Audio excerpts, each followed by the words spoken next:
Olá, pessoal. Meu nome é Márcia Soares e hoje a gente vai falar um pouco sobre planejamento reencarnatório. Mas antes da gente entrar no tema, como de costume, eu vou pedir para que vocês fechem os olhos, para que então nós consigamos começar com a nossa prece. Deus nosso Pai, nós agradecemos imensamente pela oportunidade de estarmos reunidos, conectados, neste momento das nossas vidas, para esse estudo, para esta reflexão. Pedimos, como sempre, o seu sustento, para que possamos estar realmente presentes nesse momento, para que então nós consigamos absorver o conhecimento necessário, para que a cada dia nós possamos ser melhores instrumentos da paz e do amor. Que assim seja. Bom, gente, como eu disse, o nosso tema hoje é planejamento reencarnatório, um tema bastante extenso, cheio de detalhes. Então, como sempre, né, em poucos minutos, a nossa intenção é de fazer uma introdução sobre esse tema, para que então vocês possam depois procurar, né, pesquisar aquilo que for interessante, aquilo que chamar a atenção de vocês. Tudo bem? Vamos lá? Bom, para começar a falar do planejamento reencarnatório, eu trouxe esse slide aqui que fala sobre encarnados e desencarnados. Vamos entender um pouquinho. Em 1952, no livro Roteiro, psicografado por Chico Xavier, o espírito Emmanuel informava que para os 2 bilhões de encarnados na época, haviam 20 bilhões de desencarnados, ou seja, uma proporção aí de 1 para 10, um encarnado para 10 desencarnados. Em 1964, no Anuário Espírita, psicografado por Chico Xavier, o espírito André Luiz informou que para os 3 bilhões de encarnados na época, haviam 21 bilhões de desencarnados. Aí a proporção mudou um pouco, para cada encarnado haviam então 7 desencarnados. Quando a gente olha então para um cenário um pouco mais atual, né, 7,4 bilhões de encarnados no planeta, a gente pode dizer que essa proporção ela está em torno de 1 para 3. Né? Um encarnado para 3 desencarnados, então seriam mais ou menos 20 bilhões de espíritos entre encarnados e desencarnados, exceto os espíritos elevados, né, que já não tem mais essa necessidade da reencarnação.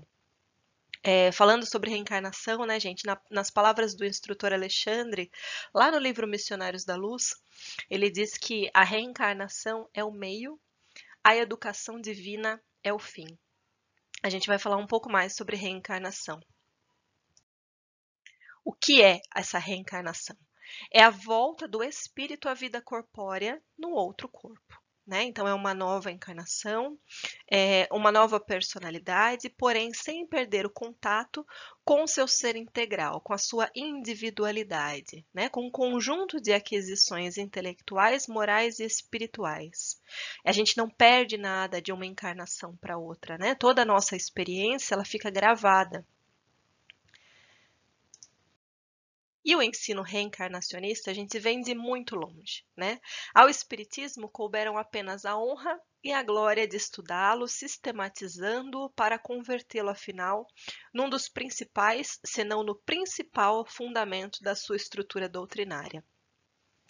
Esta frase vem do livro Estudando o Evangelho, do Martins Peralva.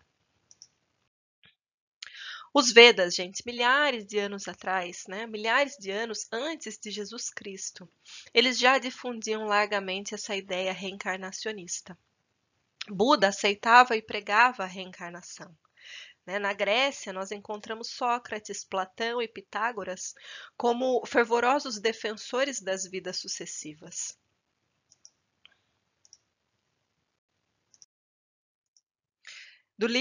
Desse mesmo livro, né, do Martins Peralva, a gente tem essa frase: a reencarnação é a chave, a fórmula filosófica que explica, sem fugir ao bom senso nem à lógica, as conhecidas desigualdades humanas, sociais, econômicas, raciais, físicas, morais e intelectuais.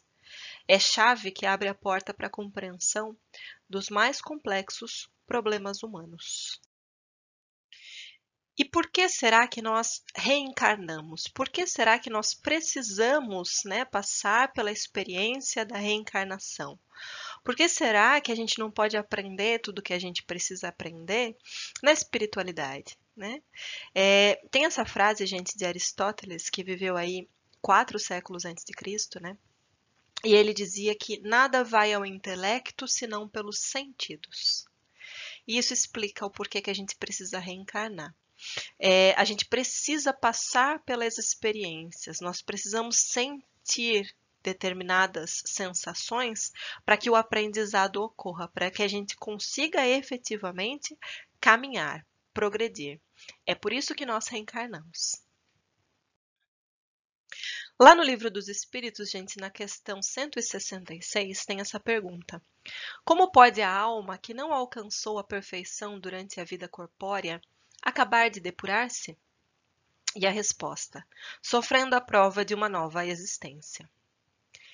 E segue: como realiza essa nova existência? Será pela sua transformação como espírito? E a resposta: depurando-se, a alma indubitavelmente experimenta uma transformação, mas para isso necessária lhe é a prova da vida corporal. E em quanto tempo, após o desencarne, ocorre a reencarnação? A gente ouve muito essa pergunta nas nossas aulas do curso básico, né? Mas infelizmente nós não conseguimos ainda responder da forma como muitos gostariam. Vamos falar um pouquinho sobre isso. Pode ocorrer, gente, imediatamente depois da morte, ou após um lapso de tempo mais ou menos longo, durante o qual o espírito permanece errante, na erraticidade. Então, todo espírito que está aguardando por uma nova reencarnação é um espírito errante, um espírito que está na erraticidade. Existe um processo, né, pelo qual nós passamos após o desencarne, e esse processo ele vai depender de vários fatores, que a gente vai falar mais à frente ainda nessa palestra, mas há muitas etapas, né, que precisam acontecer. Existe o desencarne, o socorro espiritual, a reavaliação da vida anterior, nossos erros, nossos acertos, a correlação entre a última encarnação e as vidas anteriores. Então, a gente não consegue mensurar esse processo, né? A gente não consegue dar o tempo que esse processo leva, porque cada caso é um caso. Qual que é a finalidade da reencarnação? Bom, de modo geral, a reencarnação tem a finalidade da expiação, né? Do melhoramento progressivo da humanidade. Sem isso, onde estaria a justiça? Essa resposta está lá no Livro dos Espíritos, na questão 67. E a reencarnação ela pode ser classificada em 3 tipos, como uma prova, uma expiação ou uma missão. E um ponto que é importantíssimo a gente falar quando a gente fala de reencarnação, que é errado a gente dizer, gente, que a gente reencarna para pagar dívidas do passado, né? Ninguém está reencarnando para pagar nada. A gente reencarna para aprender lições que nós ainda não aprendemos, né? Nós reencarnamos, como está em cima nesse quadrinho, para um melhoramento progressivo, para que a cada encarnação eu consiga sair dela melhor do que eu entrei. Vamos explicar então cada um desses 3 tipos. O que é expiação? Expiar tem o sentido de resgatar, né? Então, a expiação é o resgate imposto a espíritos recalcitrantes, ou seja, que reincidem em alguma conduta negativa ou inconveniente. São experiências obrigatórias, por má utilização do nosso livre-arbítrio, cometendo graves erros que podem ter envolvido terceiros, imposto pela justiça divina. Então, essa expiação, esse resgate, ele é obrigatório. Ele não é um resgate que nós planejamos normalmente, né? É um resgate que foi planejado por espíritos que são mais evoluídos do que nós, porque nós ainda não temos condições de entender a importância de certas experiências para o nosso crescimento. Então, a expiação vem como esse resgate imposto. O que é a prova? Em sentido amplo, cada nova existência corporal é uma prova para o espírito. É um resgate que é escolhido por espíritos conscientes de seus débitos e necessidades. Reparo de erro ou atitude equivocada. Então percebam aí a diferença. A expiação, ela é obrigatória, nós não escolhemos passar por ela. A prova é um resgate escolhido por nós. Nós já temos a condição então de escolher com base nos nossos débitos, nas nossas necessidades de aprendizado, essas provas que vêm então como chances para nós repararmos o nosso erro, né, nossas atitudes equivocadas e aprendermos determinadas lições. Como que a gente conseguiria diferenciar a prova da expiação? Um espírito em prova, ele enfrenta situações difíceis com equilíbrio. Ele vai sempre tentar fazer o melhor. Né? Lembremos que a prova ela pressupõe avaliação, ou seja, colocar em teste as virtudes aprendidas. Caso vença moralmente a situação, podemos dizer que o espírito alcançou determinada virtude. Então, quando a gente está passando por uma prova, normalmente a gente passa por essa prova sem reclamar, né? Com uma maior resiliência. A gente passa com um equilíbrio maior, porque nós escolhemos passar por ela, né? Para colocar em prova, então, esse aprendizado. Então, nós podemos, por exemplo, reencarnar numa mesma família, mas temos reações diferentes diante de situações que a gente pode já ter passado em vidas anteriores. E o que seria a missão? A missão é uma tarefa a ser cumprida pelo espírito encarnado. Em sentido particular, cada espírito desempenha tarefas especiais numa ou noutra encarnação, neste ou em outro mundo. Normalmente, quando a gente fala de missão, o que vem na nossa cabeça? Missionários como Chico Xavier, como Madre Teresa, né? Mas a gente precisa entender que a missão, todos nós temos alguma missão, né, nas nossas encarnações. Nós temos tarefas especiais que nós escolhemos desempenhar. Por exemplo, a paternidade e a maternidade são tarefas especiais que são consideradas sim missões. A política. Então, a missão, ela sempre tem a finalidade de cooperar com a obra do Criador. Porque o espírito, nós não podemos nos esquecer que além de almejar o nosso próprio progresso, nós também precisamos deixar o mundo material que nós vivemos um lugar melhor para se viver, né? Então, essa seria a finalidade das missões.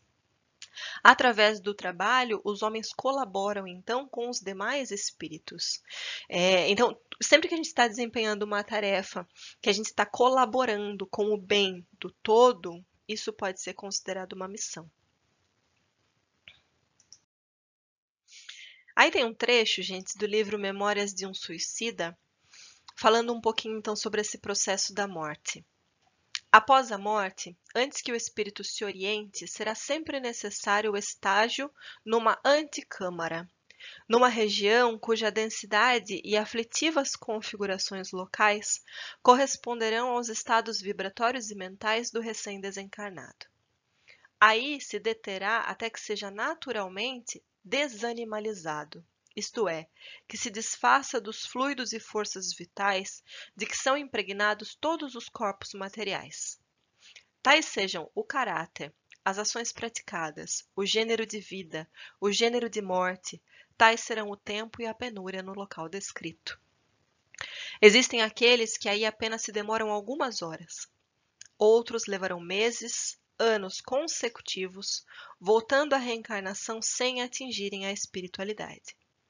Em se tratando de suicidas, o caso assume proporções especiais.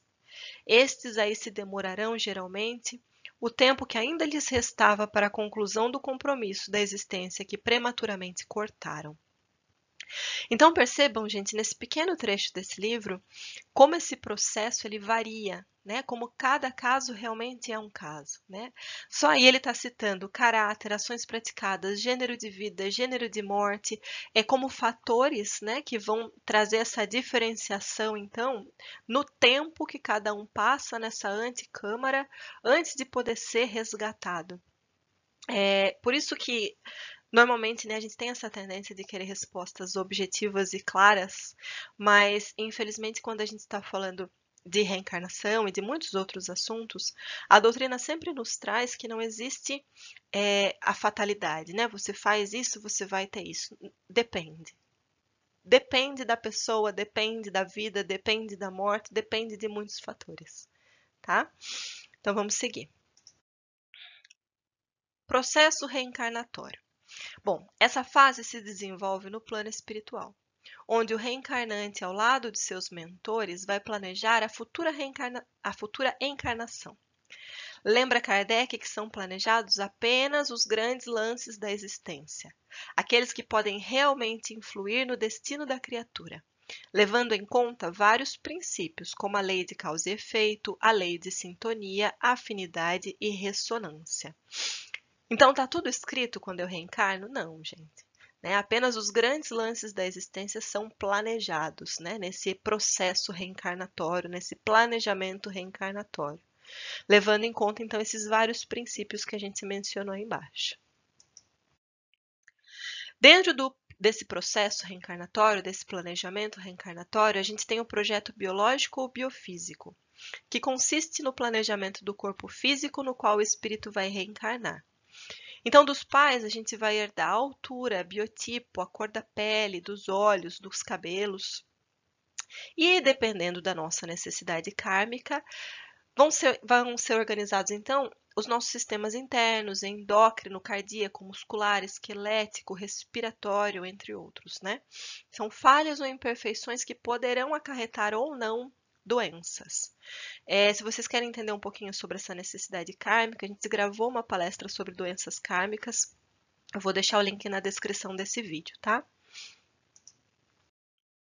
Aqui vocês estão vendo, gente, o pavilhão de desenhos, É do livro Missionários da Luz.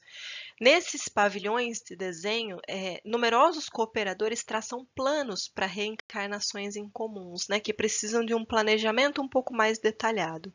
Então, o corpo físico que nós temos hoje foi planejado, Houve um pensamento, um planejamento para esse corpo físico que nós temos hoje. E quando a gente fala, gente, das parecenças físicas e morais, Será que o fruto não cai muito longe da árvore, que nós somos realmente muito parecidos com os nossos pais? Como que isso funciona? Lá no Livro dos Espíritos, a gente tem essa pergunta. Frequentemente, os pais transmitem aos filhos a parecença física. Transmitirão também alguma parecença moral? E a resposta: não, que diferentes são as almas ou espíritos de uns e outros. O corpo deriva do corpo, mas o espírito não procede do espírito. Entre os descendentes das raças apenas há a consanguinidade. E segue com a pergunta: de onde se originam as parecenças morais que costuma haver entre pais e filhos? E a resposta é que uns e outros são espíritos simpáticos, que reciprocamente se atraíram. Então, nós não herdamos dos nossos pais características morais, Como a gente viu lá no processo biológico, a gente herda, sim, características físicas. E por que razão, então, nós estamos numa família onde há tantas semelhanças entre pais e filhos? Pela lei de afinidade, Espíritos simpáticos que se atraíram. Além do projeto biológico, gente, a gente faz também esse projeto social, nesse processo reencarnatório. Nesse processo social, a gente vai planejar, questões relacionadas às nossas famílias, ao acesso que nós teremos ou não ao estudo, as facilidades econômicas maiores ou menores, ao meio socioeconômico e cultural que a gente vai nascer, tendências profissionais, qual será o nosso papel na sociedade. Então, aqui entram as missões que a gente falou um pouco antes. A gente vai pensar, então, sobre o nosso cônjuge, sobre os nossos filhos, ou seja, com quem será necessário conviver nessa encarnação. Todo esse estudo é feito nesse projeto social, Às vezes a gente é conduzido a reencarnar junto a pessoas que nós temos aversão ou que de repente nós fomos até inimigos, em outras encarnações. Por que será que isso acontece, gente? As leis de Deus, elas acabam colocando os inimigos, pessoas que não têm tanta harmonia juntos, para que nós consigamos, gente, aprender a amar de fato, né? Enquanto nós não conseguimos perdoar os nossos adversários, nós nunca vamos estar livres para realizarmos as escolhas que nós queremos. Então, é necessário que nós aprendamos a amar, né? Mas por que então que nasce na mesma família? Por que nasce como um irmão, uma mãe, um pai? Porque, gente, vamos pensar, se nascesse como nosso vizinho, a gente ia fazer o quê? A gente ia atravessar a rua e não ia passar ali na frente da casa dele, não é verdade? A gente ia evitar a convivência. E nascendo na mesma família, é muito mais difícil a gente evitar essa convivência. Então, como essa convivência acaba sendo obrigatória, né? Vamos dizer assim, a gente precisa dia a dia aprender a conviver com aquele outro que de repente eu julgo tão diferente de mim. E quem sabe, né, se nós conseguirmos nos abrir para isso, nós consigamos até, durante essa encarnação, aprender a amar aquele que foi um inimigo numa outra encarnação. Então, a importância, né, de todo esse projeto, de todo esse planejamento. E o projeto espiritual? É o motivo principal da reencarnação, a oportunidade de crescimento espiritual. Os outros dois projetos levam para a meta principal, que é a evolução intelecto-moral, né? É a possibilidade que a gente tem de crescer em conhecimento e em capacidade afetiva, em amor e caridade. Então, aqui é programada a possibilidade de crescer em conhecimento, né, em amor. Se ainda existe essa impaciência, a intolerância, o egoísmo, a inveja, esta é a oportunidade valiosa da gente vencer, então, essas tendências negativas, né, reforçando antigas qualidades e adquirindo novas virtudes. Algumas pessoas, elas não admitem que escolheriam uma vida de dificuldades e problemas se lhes fosse possível, né? Elas não se deram conta que quando na erraticidade, ou seja, naquele período que a gente está aguardando para reencarnar, né, no período entre reencarnações, o espírito ele tem uma visão ampla da posição em que ele se encontra, né? E de onde ele almeja chegar. Então a gente consegue ver um pouquinho mais longe quando a gente está na erraticidade. Entende, então, que para atingir, né, essa felicidade, esse progresso, o caminho é árduo, é difícil, né? Não negando para si mesma a oportunidade do sofrimento ou da dor, né, como um meio de resgate, como uma terapia que acaba sendo inadiável, né? Se nós não fizermos agora, nós vamos precisar fazer em algum outro momento. Quando é feito, então, gente, o planejamento reencarnatório? Bom, lá na pergunta 192 do Livro dos Espíritos, pode ao menos o homem, na vida presente, preparar com segurança para si uma existência futura menos prenha de amarguras? E a resposta, sem dúvida, pode reduzir a extensão e as dificuldades do caminho. Só o descuidoso permanece sempre no mesmo ponto. Muita gente diz, né, gente, que na próxima encarnação, eu vou escolher melhor a minha família, eu vou ser um pouquinho mais alta, um pouquinho mais baixa, eu vou escolher um corpo físico melhor, eu vou escolher uma profissão que seja mais fácil, porque essa dessa vida aqui foi muito complicada. As pessoas dizem que querem ser felizes, né, querem ser mais felizes, querem ter mais saúde.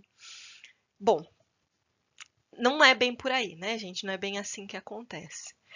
As escolhas para nossa próxima encarnação, elas estão sendo feitas agora, né? Nós não escolhemos com palavras, nós escolhemos com as nossas atitudes. Então, o nosso karma, né, vai depender das atitudes que eu estou tendo hoje.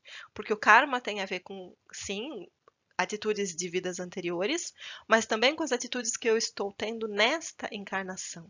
Tudo isso vai ser analisado, né? Toda essa bagagem vai ser analisada para o planejamento da minha próxima encarnação.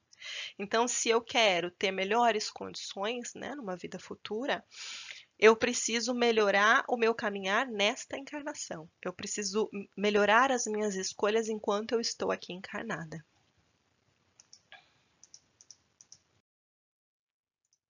E essa frase, gente, reconcilia-te com o adversário enquanto estás a caminho.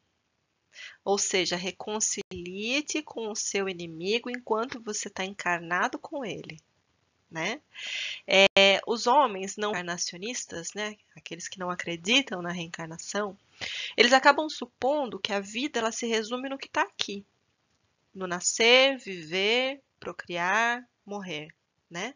E aí depois alguns acreditam que vão para um céu, para um inferno, para um nada, aí vai depender então da crença de cada um. Mas um homem nessas condições, né, inteiramente alheio a qualquer programa superior, ele realmente não consegue compreender por que ele tem que se reconciliar com o adversário, não é? O orgulho, a vaidade, que às vezes a gente acaba chamando de amor próprio, né? Mas vão levantar entre ambos uma barreira que muitas vezes se torna intransponível numa encarnação, né? O argumento desse orgulhoso, desse vaidoso, né, que não crê, que não cogita uma vida futura, será sempre: não preciso de ninguém. Logo, por que me hei de humilhar? Né?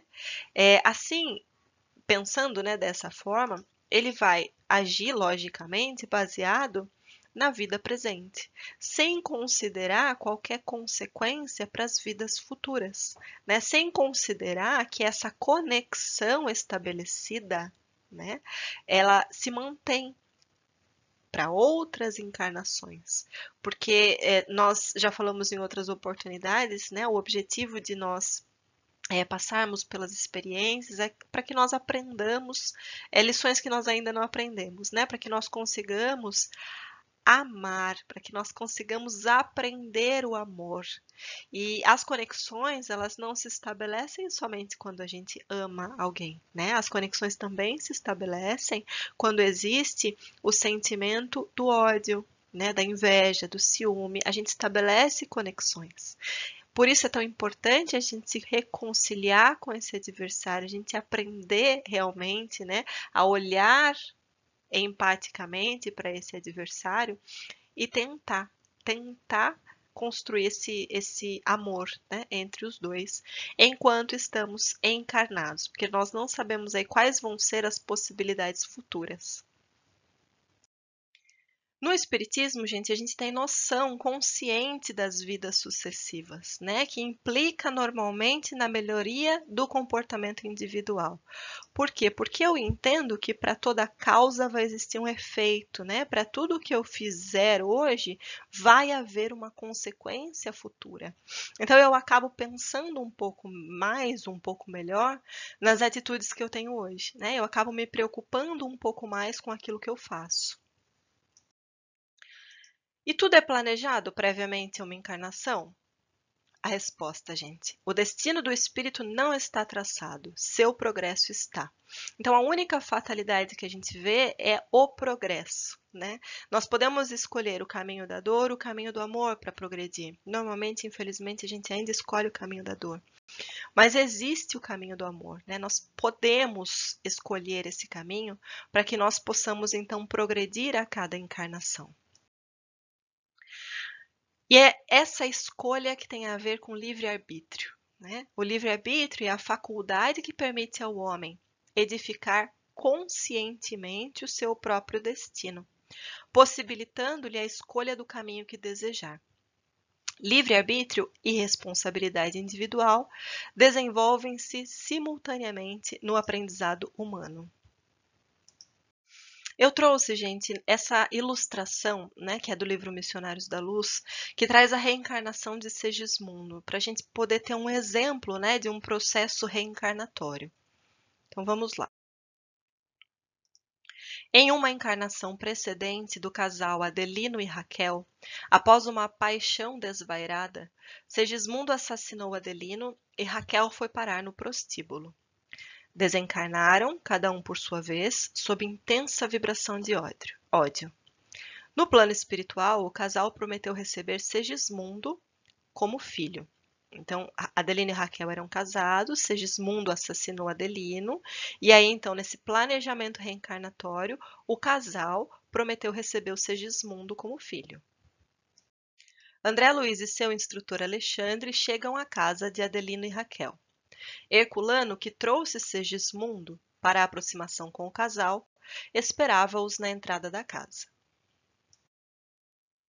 Alexandre, André Luiz e Herculano se aproximam de Segismundo, o qual se encontrava visivelmente abatido. O casal Adelino-Raquel tomava a refeição da tarde com seu filho primogênito. Alexandre, André Luiz e Herculano se aproximam da mesa e percebem que Adelino está aflito e de pouca conversa com a esposa. O pensamento envenenado dele destruía a substância da hereditariedade. Alexandre aproxima-se e dá um passe no pequeno Joãozinho, para despertar-lhe o interesse sobre a conversa dos pais, para que, com suas perguntas pueris, consiga desfazer o mal-estar, melhorar a atitude de Adelino e o clima de relacionamento do casal. Profundamente comovido com a atitude interessada do filho e o diálogo amoroso da esposa, Adelino despede-se com uma delicadeza não habitual e promete voltar à noite mais cedo para orar juntos ao deitar. Antes de dormir, conforme prometido, o casal segue com grande atenção a oração dominical proferida, com emotividade infantil pelo pequenino João. O clima de preparação para a aproximação de Segismundo com Adelino melhora. Adormecidos, Raquel e Adelino abandonam seus corpos físicos. Raquel vai ao encontro da sua avó materna, enquanto Adelino vagueava no quarto angustiado e espantadiço. Aqui a gente percebe, gente, que a Raquel e o Adelino são casados, mas vivem em planos mentais muito diferentes. Enquanto ela está tranquila, né, e ela está dormindo e foi se encontrar durante o sono com a avó, ele está se sentindo angustiado e espantadiço, vagueando pelo quarto. Adelino apavora-se ao ver Segismundo. Alexandre interfere, lançando raios magnéticos tranquilizadores sobre ele. E em seguida convence Adelino de que Segismundo não lhe deseja mais nenhum mal e que está em busca de seu perdão e acolhimento paternal. Comovido com as explicações de Alexandre, Adelino aceita o pedido de perdão de Segismundo, seu algoz em vida pretérita, dissipando nesse momento as pesadas nuvens de ódio que enodoava seu perispírito e escondia sua condição de espírito elevado e nobre.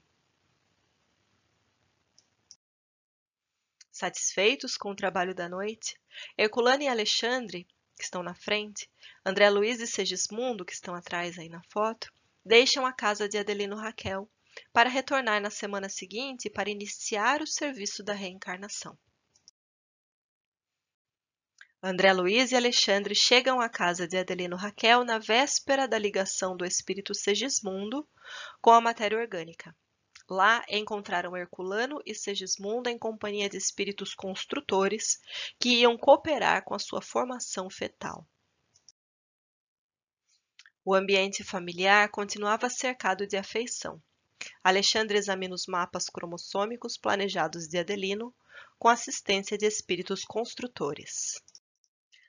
Ante a iminência da reencarnação, Segismundo torna-se extenuado e abatido. Sentia-se fraco e incapacitado, e receava a ideia de novos fracassos no retorno à carne. Com o incentivo dos amigos, ele se sentia mais confortado, principalmente ante a promessa deles de que a colaboração continuaria mesmo após encarnado. Antes de iniciar o processo de reencarnação, Segismundo, de olhar triste e vagueante, aguardava aflito, em uma pequena câmara de repouso, em seu futuro lar, o momento crucial de sua redução perispiritual. Os espíritos construtores iniciam o processo de magnetização do corpo perispiritual de Segismundo.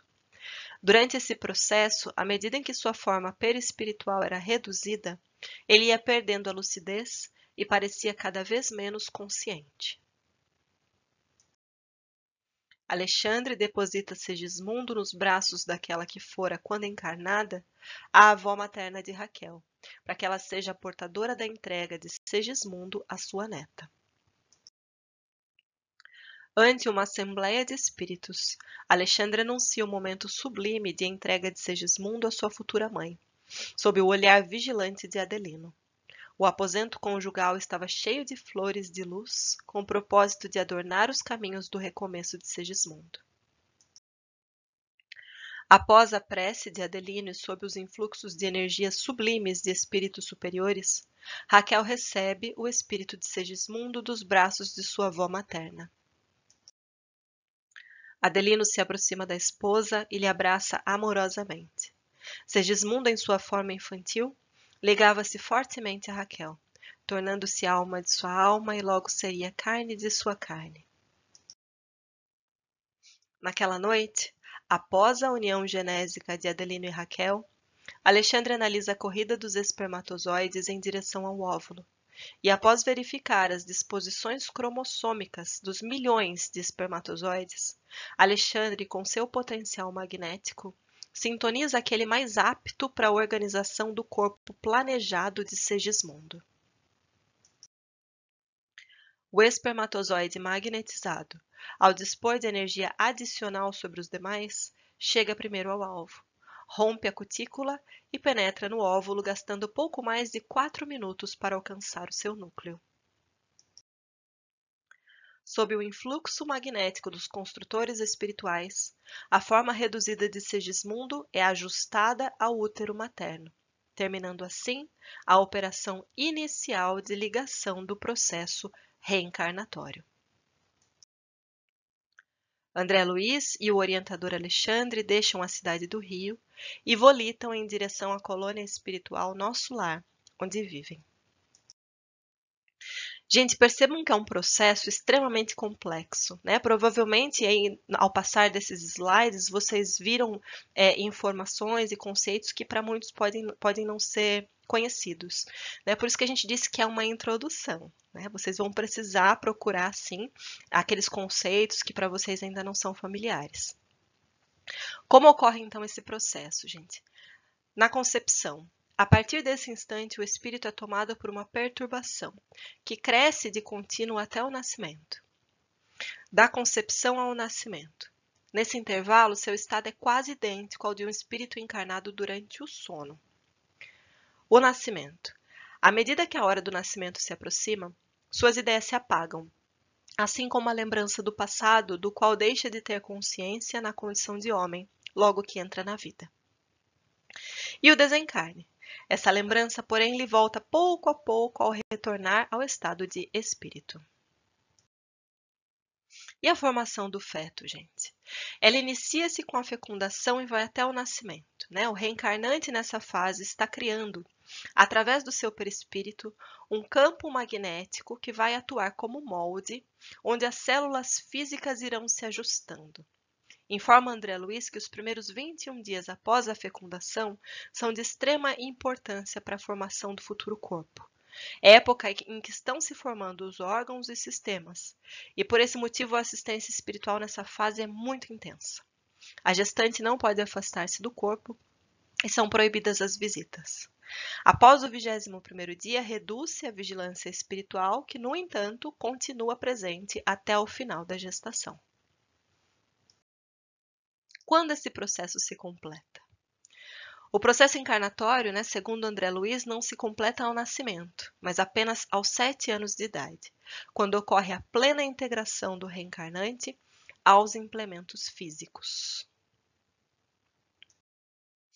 Eu espero, gente, que isso tenha clareado um pouquinho, esse assunto para vocês e que desperte em vocês o interesse de procurar maiores informações, E para finalizar, eu vou deixar essa frase de Allan Kardec: nascer, morrer, renascer ainda e progredir sem cessar. Tal é a lei. Agradeço imensamente. Até a próxima.